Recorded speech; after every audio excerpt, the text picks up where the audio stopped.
দর্শক, আপনারা কি কখনো ভেবেছেন যে একটা সুপার পাওয়ারের প্রেসিডেন্ট যখন হতাশার চূড়ান্ত পর্যায়ে পৌঁছান তখন তিনি কতটা প্রলাপ বকতে পারেন? আপনারা কি জানেন যে আমেরিকা আজ কিভাবে ইরানের সাথে কথা বলতে গিয়ে খেই হারিয়ে ফেলেছে? আজকে আমাদের আলোচনার একেবারে কেন্দ্রে থাকছে ডোনাল্ড ট্রাম্পের নতুন যুদ্ধের হুঙ্কার, ইরানের চোখ ধাঁধানো পাল্টা জবাব, হরমুজ প্রণালীতে আবারও হঠাৎ করে জ্বলে ওঠা আগুন।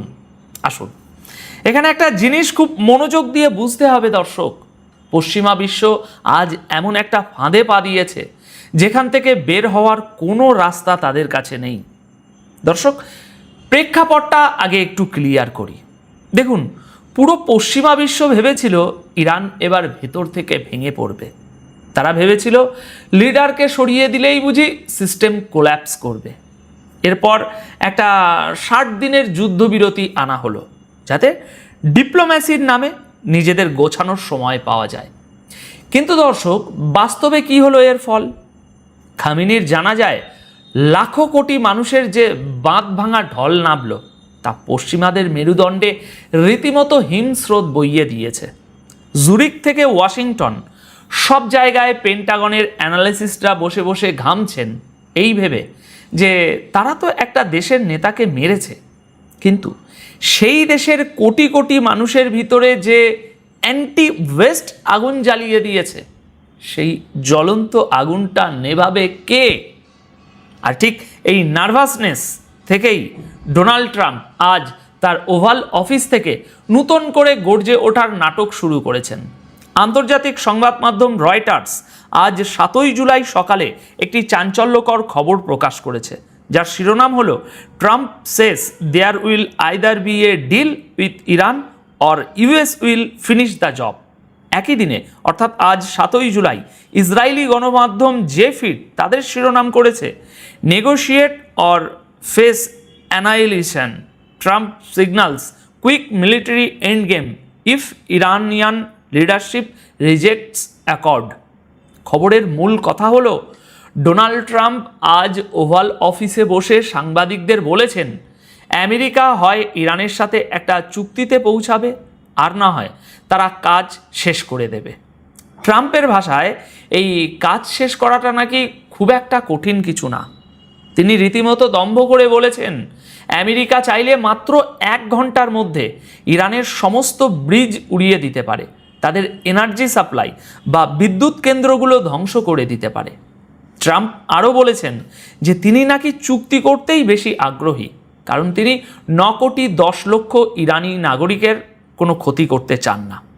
দর্শক, লজিক্যালি চিন্তা করুন, এই লোকটা বলছে সে 1 ঘন্টায় একটা দেশের সমস্ত ইনফ্রাস্ট্রাকচার ধ্বংস করে দেবে, আবার পরেক্ষণেই বলছে সে নাকি সাধারণ মানুষের কথা ভেবে চুক্তি করতে চায়। এই যে ডাবল স্ট্যান্ডার্ড, এটা কি আপনাদের চোখে পড়ছে? এই ভণ্ডামির আমরা আরও পরিষ্কার রূপ দেখতে পাই এনডিটিভির একটি রিপোর্টে। এনডিটিভিতে আজ 7ই জুলাই প্রকাশিত খবরের শিরোনাম হলো Trump's finish the job warning to Iran amid peace talks. খবরটিতে ট্রাম্পের এক্সিওস মিডিয়াকে দেওয়া একটি সাক্ষাৎকারের কথা উল্লেখ করা হয়েছে। এখানে ট্রাম্প দাবি করেছেন যে খামেনির জানা যায় যখন ইরানের সমস্ত শীর্ষ নেতারা এক জায়গায় জড়ো হয়েছিলেন তখন আমেরিকা চাইলে এক গুলিতে বা ওয়ান শটে সবাইকে শেষ করে দিতে পারত, কিন্তু তারা নাকি সেটা করেনি। কেন? কারণ তাহলে আমেরিকা কার সাথে আলোচনা করবে? আলোচনা করার মতো তো আর কেউ বেঁচে থাকতো না, সেই জন্য। দর্শক, আপনি কি বুঝতে পারছেন পশ্চিমাদের সাইকোলজিটা কেমন? তারা একটা দেশের নেতাকে খুন করেছে, সেই শোকে কোটি কোটি মানুষ যখন রাস্তায়, তখন তারা বলছে আমরা চাইলে সবাইকে মারতে পারতাম, কিন্তু দয়া করে মারিনি। এটা কি কোনো সভ্য দেশের ভাষা হতে পারে? পশ্চিমা বিশ্ব এভাবেই যুগ যুগ ধরে নন ওয়েস্টার্ন দেশগুলোকে তাদের দয়ার ভিখারি বানানোর চেষ্টা করে এসেছে। কিন্তু ট্রাম্পের এই হুঙ্কার যে আসলে ফাঁকা আওয়াজ, সেটা বুঝতে হলে আপনাকে ইরানের পাল্টা চালগুলো দেখতে হবে। ট্রাম্প হয়তো ভেবেছিলেন তার এই হলিউড স্টাইলের থ্রেট শুনে ইরান ভয়ে কাঁপতে শুরু করবে, কিন্তু ইরান এর যে জবাবটা দিয়েছে তা জিওপলিটিক্যাল ইতিহাসের পাতায় আবারও লেখা থাকবে।